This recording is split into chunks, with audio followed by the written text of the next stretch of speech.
স্বাগতম হিসাব বিজ্ঞান টিউটোরিয়ালে। গত দুই পর্বে যাবত আমরা অনুপাত বিশ্লেষণ বর্ণনা করছি। আজকে আমরা শিখব উপার্জন ক্ষমতার অনুপাত শূন্য। একটা প্রতিষ্ঠানের উপার্জন ক্ষমতা কেমন সেটা আমরা বিশ্লেষণ করব আজকে অনুপাতের মাধ্যমে। তো চলুন দেখা যাক কি কি আছে উপার্জন ক্ষমতার অনুপাত। উপার্জন ক্ষমতার কয়েকটি অনুপাত আছে, সেগুলো আমরা একটা একটা করে লেখার চেষ্টা করি।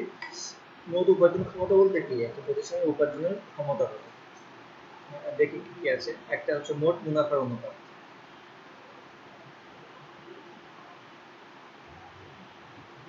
মোট মুনাফার অনুপাত। মোট মুনাফার অনুপাতটা আমরা কি করব? আমরা প্রতিষ্ঠানের যাবতীয় যত মোট মুনাফা হয়েছে আমরা সেগুলোকে কি করব? নেট বিক্রয় দ্বারা ভাগ করব। এখন মোট মুনাফা কোনটা? মোট মুনাফা ইকুয়াল নেট বিক্রয় মাইনাস বিক্রিত পণ্যের ব্যয়। নেট বিক্রয় থেকে বিক্রিত পণ্যের ব্যয় বাদ দিলে মোট মুনাফা পেয়ে যাবো। আর নেট বিক্রয় কোনটা? নেট বিক্রয়টা কিভাবে পাবো? মোট যে বিক্রয় হবে, মোট বিক্রয় থেকে আমরা বিক্রয় খরচ বাদ দিব আর বিক্রয় বাদটা বাদ দেব, তাহলে আমরা পেয়ে যাব নেট বিক্রয়। তখন মোট মুনাফাকে নেট বিক্রয় দ্বারা ভাগ করব, তাহলে বের হয়ে যাবে আমার মোট মুনাফার অনুপাত।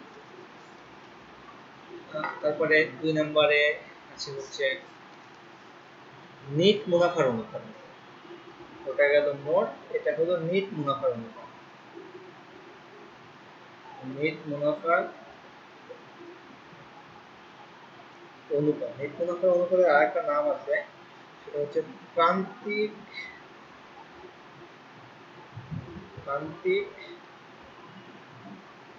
মুনাফার অনুপাত। এখন প্রান্তিক মুনাফার অনুপাতটা আমরা বা নেট মুনাফার অনুপাতটা আমরা কিভাবে বের করব? ঠিক আগের মতোই, খালি এই জায়গাটায় হয়ে যাবে কি নেট মুনাফা। আগেরটাতে ছিল মোট মুনাফা, এটাতে হয়ে যাবে নেট মুনাফা ডিভাইডেড বাই নেট বিক্রয়। এখন নেট মুনাফাটাই আমরা কিভাবে বের করব? নেট মুনাফাটা আমরা মূলত নেট মুনাফা ইকুয়াল আমার মোট যে পরিমাণ আয় হয়েছে, মোট আয়ের থেকে আমরা বাদ দিব আমার প্রতিষ্ঠানের যাবতীয় মোট ব্যয়। আমরা যদি মোট মুনাফা নেট মুনাফা বের করব কি? মোট আয় থেকে মোট ব্যয় বাদ দিয়ে নেট মুনাফা বের করব। তারপরে নেট বিক্রয়টা কিভাবে বের করব?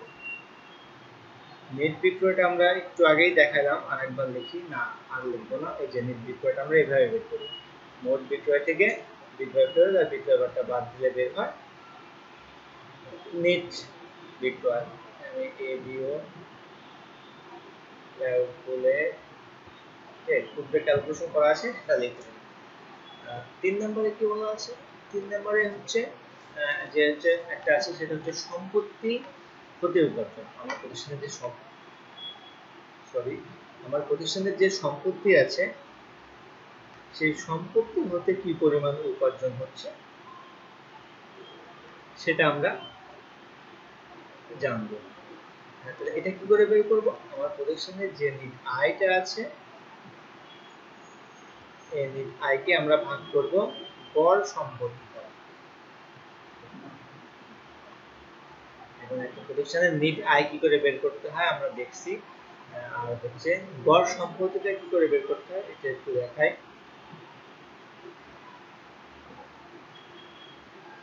গড় সম্পত্তিটা বের করতে হয় আমার প্রতিষ্ঠানের যাবতীয় প্রারম্ভিক সম্পত্তি। এখানে সম্পত্তি বলতে দীর্ঘমেয়াদী, স্বল্পমেয়াদী, স্পর্শনীয়, অস্পর্শনীয় সব সম্পত্তিকে বোঝানো হয়েছে। এই কথাটা খেয়াল রাখতে হবে। প্রারম্ভিক সম্পত্তি যোগ সমাপনী সম্পত্তি, সমাপনী সকল সম্পত্তি, এই দুটা যোগ করে আমরা 2 দিয়ে ভাগ করব, তাহলে কি হবে? গড়টা বের হবে, আমার সম্পত্তির গড়টা বের হয়ে যাবে। এটাই হচ্ছে সম্পত্তি হতে উপার্জন বের করার সূত্র। তারপর আছে কি, তারপরে 4 নাম্বার আমরা আরেকটা দেখাতে পারি, সেটা হচ্ছে মালিকানা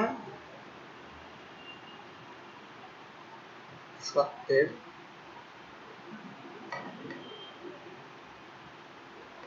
উপর উপার্জন। মানে একটা প্রতিষ্ঠানের মালিকানা সত্ত্ব আছে, তার উপরে উপার্জনটা কি করে বের করবো। ঠিক আমরা যেহেতু উপার্জন নিয়ে কাজ করছি, সেহেতু আগে উপার্জনটা লিখলাম নেট আয়। নেট আয়কে কি দিয়ে ভাগ করবো আমরা? গড় মালিকানা দিয়ে।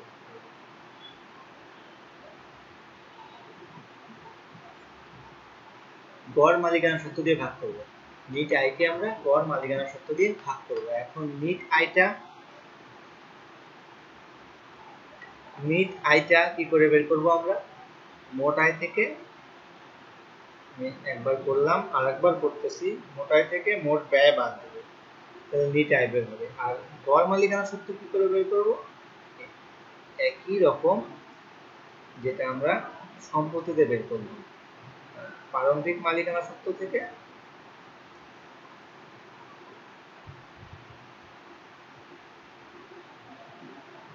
সত্ত্ব যোগ সমাপনী মালিকানা সত্ত্ব ভাগ 2। যোগফলকে 2 দিয়ে ভাগ করবো, তাহলে আমার কি বের হয়ে যাবে? গড় মালিকানা সত্ত্ব। যখন গড় মালিকানা সত্ত্ব বের হয়ে যাবে, তখন নিট আয়কে আমরা গড় মালিকানা এই নিট আয়টাকে আমরা গড় মালিকানা সত্ত্ব দিয়ে ভাগ দেবো, তখন আমার বের হয়ে যাবে মালিকানা সত্ত্বের উপরে উপার্জন কি পরিমাণ, সেটা বের হয়ে যাবে। মূলত এটাই ছিল হচ্ছে আজকের আমার উপার্জন ক্ষমতার উপরে আলোচনার মূল বিষয়। এর মাধ্যমে আমি আসলে মূলত আমার অনুপাত বিশ্লেষণ যে ব্যাপারটা আছে এটা সমাপ্ত করব।